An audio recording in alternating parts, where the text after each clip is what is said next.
church and state. A term sort of mangled, misused, abused.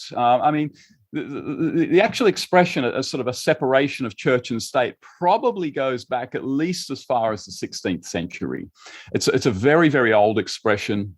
It was used very, very famously, probably used most famously, actually, by Thomas Jefferson in a letter that he wrote in 1802 to the Danbury Baptists in America. But even Jefferson himself had taken it from an earlier theologian named Roger Williams, who wrote a book against religious persecution and sort of in favor of religious liberty. And Roger Williams said, what we really need is this great strong hedge between the church and the state.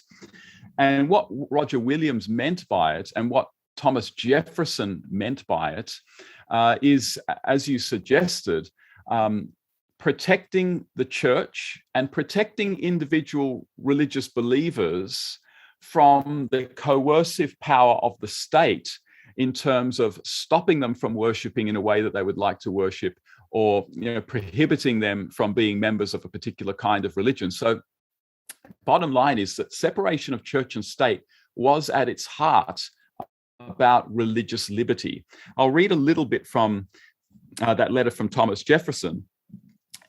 Jefferson says to the Danbury Baptists in 1802, he says, believing with you that religion is a matter which lies solely between man and his God, that he owes account to none other for his faith or his worship, and that the legislative powers of government reach our actions only and not our opinions.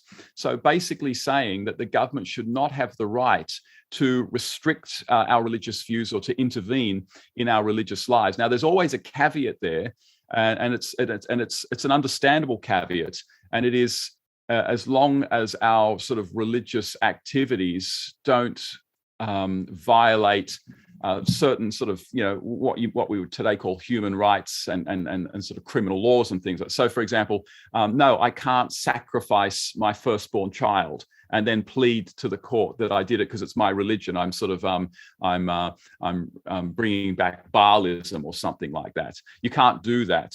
And then Thomas Jefferson later in the letter goes on to say that the legislature should make no law respecting an establishment of religion. And what he means by that is placing one religion as the only right religion over all the others. And we need to remember that this is a period in European, in Western history where that was still the case in certain countries where you didn't have religious toleration. And through most of the 1,000 years before Thomas Jefferson is writing, there is no religious liberty. And that's what he means by we're not going to establish religion. We're not going to make a coercive church the one and only church over everyone via sort of the state. And we're not going to, he goes on to say, prohibit the free exercise thereof. And then he goes on to say, thus, in this way, building a separation, a wall of separation between church and state. So in this very short letter, the letter literally goes for about 100 words. Thomas Jefferson equates separation of church and state with religious liberty.